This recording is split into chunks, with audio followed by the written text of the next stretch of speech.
So we have seen that compactness has some very nice and useful consequences. So compactification is to make a space compact and to try to get the same consequences. This will of course involve more hypothesis, and sometimes rather than getting the consequences, it becomes clear why we don't have them, I mean what is going wrong. But anyway, it will be very useful in nice enough spaces. So we'll see this in two parts. First we'll see the construction of compactification, what is called Alexandrov compactification. There are many of them. The simplest one, okay, for which I'll take X to be a Hausdorff space. And then we'll see that this behaves well if we have locally compact spaces, which I will define next in the next segment. And then we will see how these come together to give a version of the theorem which said that if we have a bijection, continuous bijection from a local compact to Hausdorff space, it's a homeomorphism. So let's take X to be a Hausdorff space. Okay, so I'll define X star is X union a single point star sub X. Okay, or may just, even though star is more convention, I'm going to call it infinity X, point at infinity. So this is more often defined, denoted something like little x star, but I prefer this notation. So let's call this. So X star is X, so Hausdorff space, and of course omega is the topology on it. And we give a topology on this. Omega star is going to be, first of all, the sets omega. So they are contained in X and hence in X star. Union the complements of compact sets. So this is going to be X star minus C, where C contained in X is compact. So let's take a picture as an example, and this is kind of a key example. Let's take R2.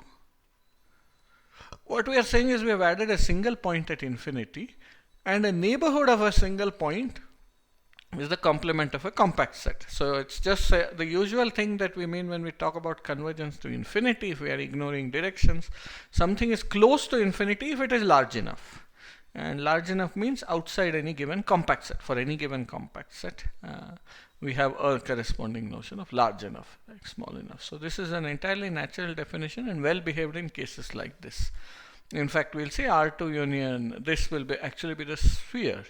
So what happens if we add this here? You think of the sphere and you have a stereographic projection onto R2, excluding the north pole. The north pole becomes the point at infinity, and your complements of compact sets will exactly give you neighborhoods of this north pole, which would be infinity. Well, the theorem, first of all, to show is that omega star. Note, I didn't say topology generated by this. If I did, I would lose control, but it is actually a topology. So essentially you have two kinds of sets. These are contain, so don't contain infinity X, and these are all the sets that contain infinity X. So open sets are those that contain, and note that this is open in, X minus C is open in X itself. So if we look at the intersection of this with X, that is we exclude the infinity point, it is open. That's where we use the fact that it's Hausdorff for this to be well defined, and we'll use that here. Okay, so let's look at the proof of this. What do we have to show? Well, we have to show things. Let's take the union first of all. So suppose V alpha in A are open.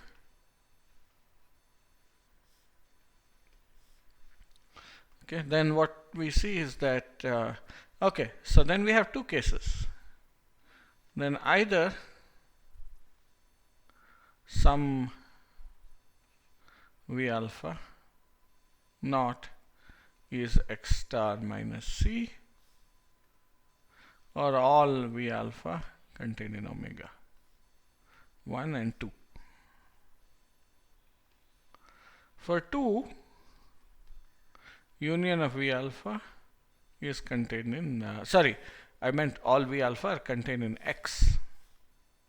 So either one of them contains infinity, and which implies that all V alpha belong to omega. But since omega is a topology, for 2, union of V alpha belongs to omega alpha in A, which is contained in omega star. Okay. Now for 1, so say V alpha naught is X star minus C. Okay. Then what happens is that the union is going to be strictly bigger than this. Then if we look at X star minus the union alpha in A of V alpha. So V alpha naught is X star minus C, which means C is X star minus V alpha naught. So one of these is V alpha naught, and we are removing further stuff.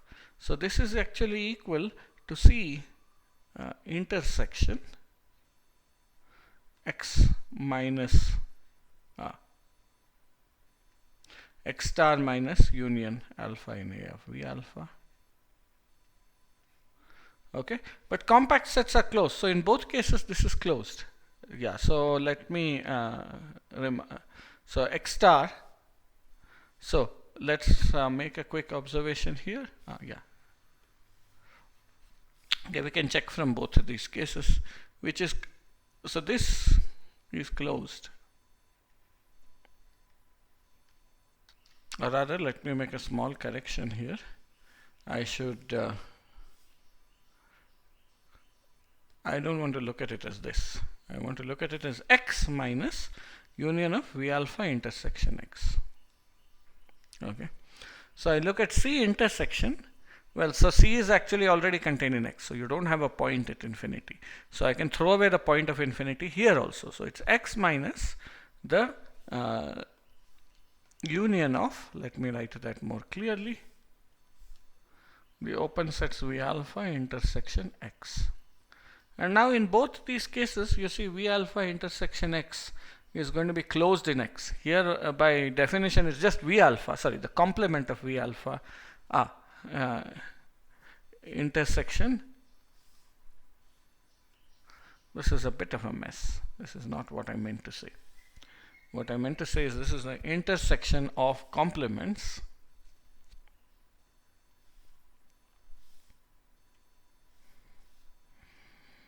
so this is the intersection of C intersection alpha in A of X minus V alpha intersection X.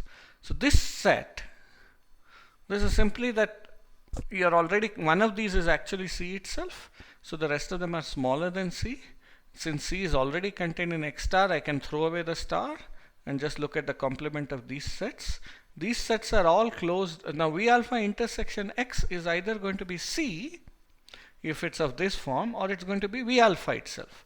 So either case, it's going to be X minus C if C is compact. So X minus V alpha intersection X would be C, or it will be X minus alpha. So in either case, this is closed in X. So C intersection a closed set, so which is compact.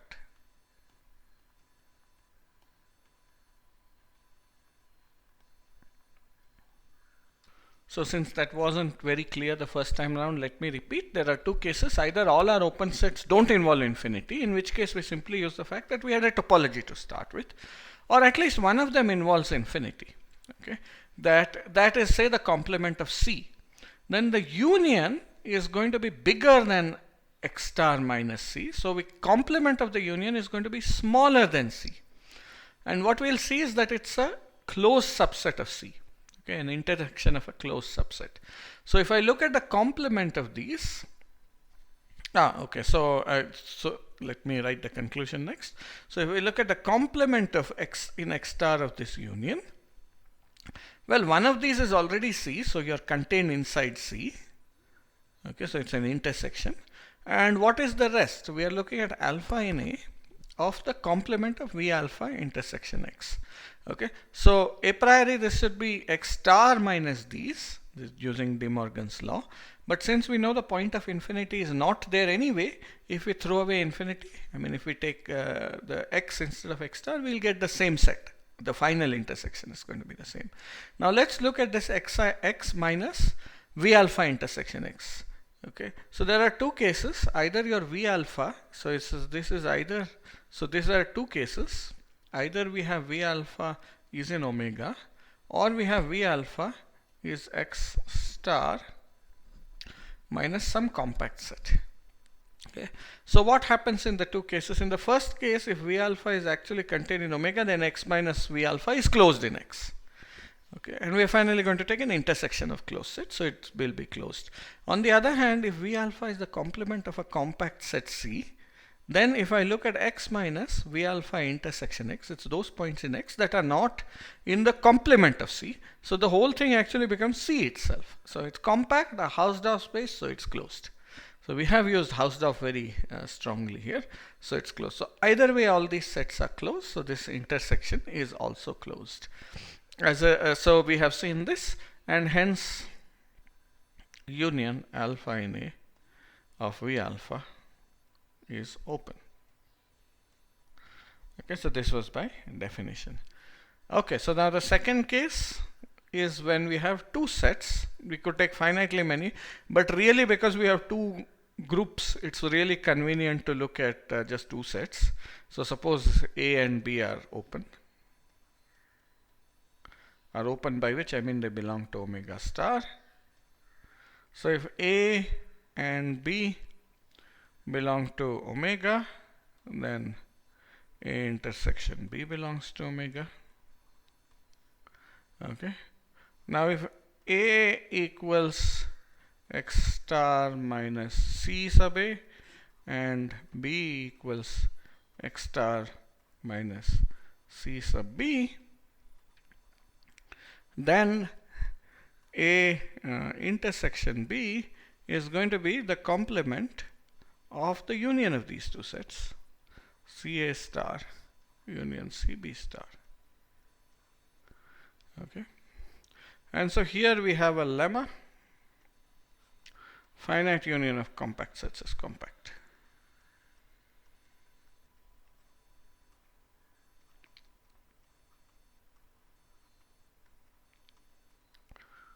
Now, since this is straightforward, I'm going to call it an exercise, but sketch the proof orally as I'm doing often.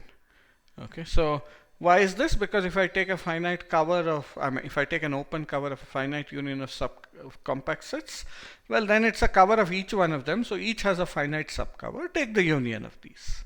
Okay, so proof is going to be the exercise. Okay, so when we have this, so what we know is that if this happens, A intersection B is this. So this is compact. So this belongs to omega star. Okay, and that leaves a final case. Symmetrically, there are two cases, but by symmetry, just one case.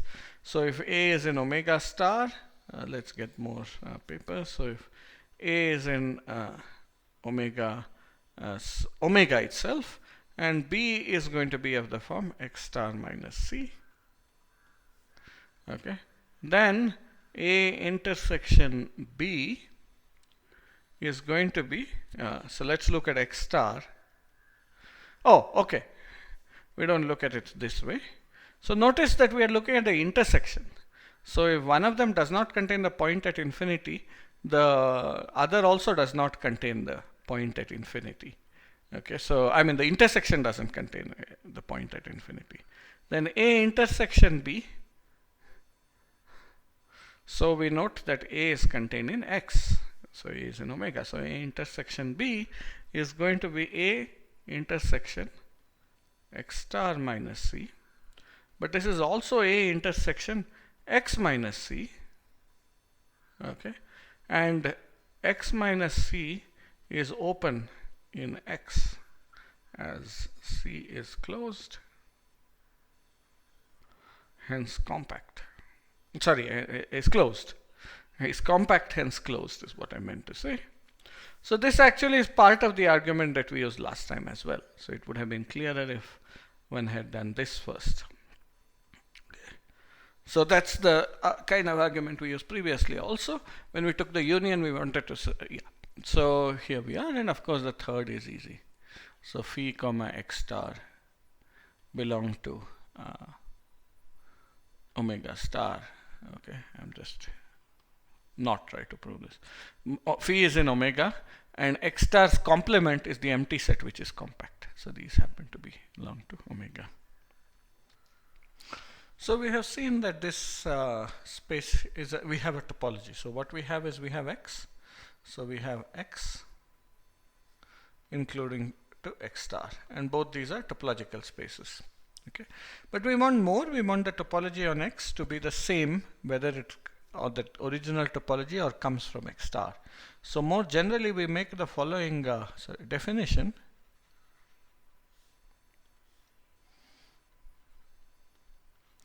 A topological embedding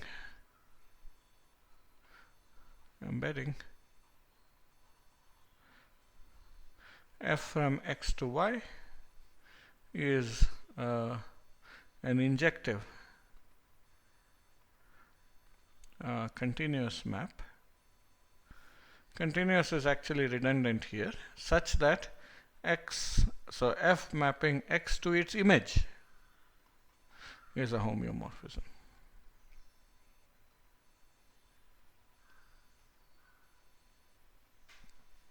Okay, and so here the theorem is that in fact the inclusion map from x to x star is a topological embedding.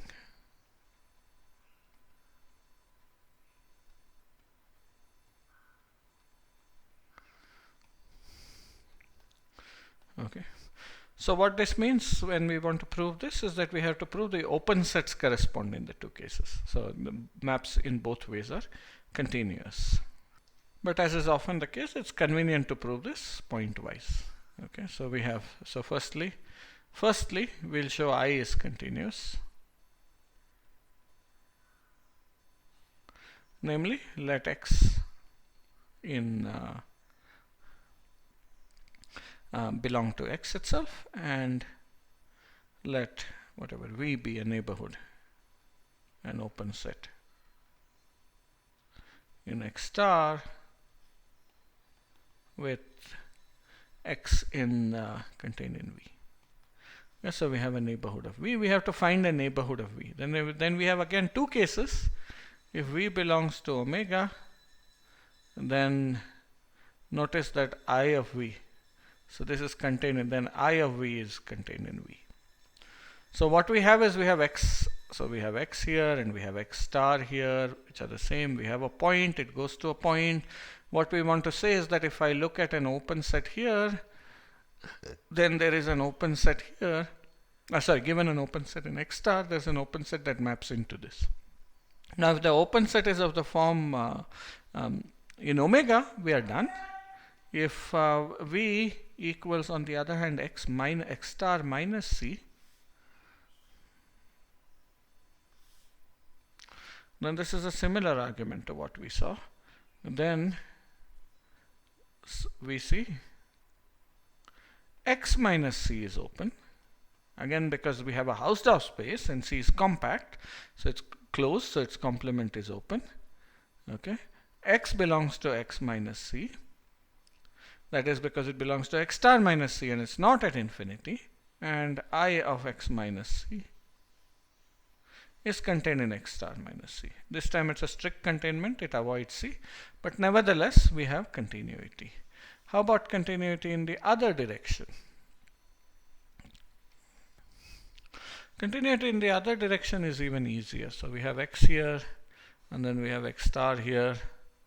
We have a point and its image x. Okay, so let x belong to I of x. Okay, so so let me just take something. So I have this point x, and then I have I of x, but that's equal to x itself. And I maps, we want to see I inverse. Okay, so I inverse. Let x belong to x, and then I inverse of x is x. So we have a point here, and let v. So previous argument, strictly speaking, this was x. This was I of x. Okay, but that's X itself. So strictly speaking, we have let V be an open set with I of X, which is equal to X itself in V. Okay, so similarly, if we have something in the image, its inverse is the point itself. Okay, so we have I inverse of X, so let V be a neighborhood of X in X. Then we can see then V is also contained in omega star, and I inverse of V is contained in V. So given any neighborhood here, we have a neighborhood here which is open in the whole space, so it's open in the subspace topology, and its image is contained in this. So this proves continuity. Okay. So this says that we have an embedding here. Well, now what can happen is if K itself is compact, then things can look a little bit odd, because if K is compact and I look at K star, then infinity is isolated because it's a complement. So let me remark, if X is compact, indeed I can state it as a proposition and state it two-sided way. Proposition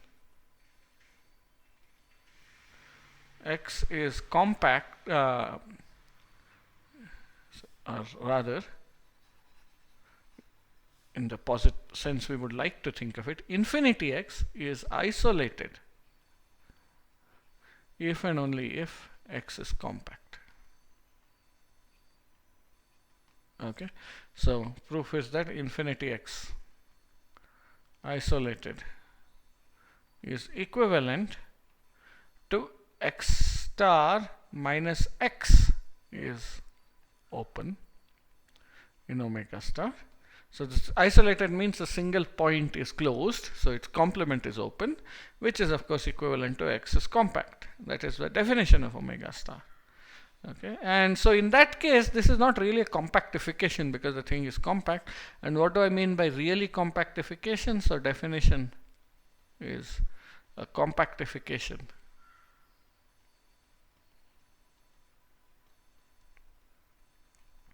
of a space X is a space Y with, or let's call it X bar, with a topological embedding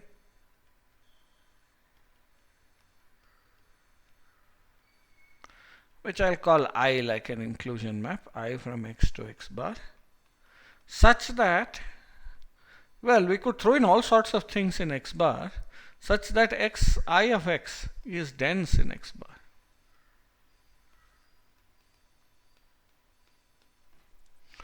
Okay. So this compactification is a space with a topological embedding such that I of X is dense in X bar.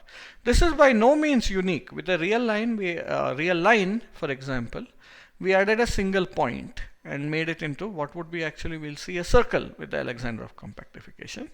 But we could also instead include this in the closed interval, which is also compact, and this is dense as well. In fact, this is nice because it keeps directions at infinity separate, and this is actually called endpoint or Freudenthal compactification. This is a pure set topology construction, but I will probably resist the urge to do it as part of this course. It's a very nice construction. Purely, there are also other more analysis style set topology constructions, Stone-Check compactification. So compactification is not unique. It's not unique even if we are trying to do it purely topologically. And if you have geometry, there are many important cases like the Furstenberg compactification and so on, where yeah. But nevertheless, having a compactification, even something as basic as Alexandrov, works very well. That's what we have now if our space is Hausdorff. But you see, the problem with X bar with just this much hypothesis is we'll see that X bar itself may not be Hausdorff. So X star in this case. And so the next time we will see what is the additional hypothesis we'll need and what is the sort of natural condition where you could compactify and get good behavior. These are locally compact spaces. And in that case, X star will continue to be Hausdorff. if you start with a locally compact Hausdorff space. And then we can get some results which tell you when you have bijections or homeomorphisms. Obviously not always, we have counterexamples, but to understand why it fails or what is the hypothesis where it succeeds.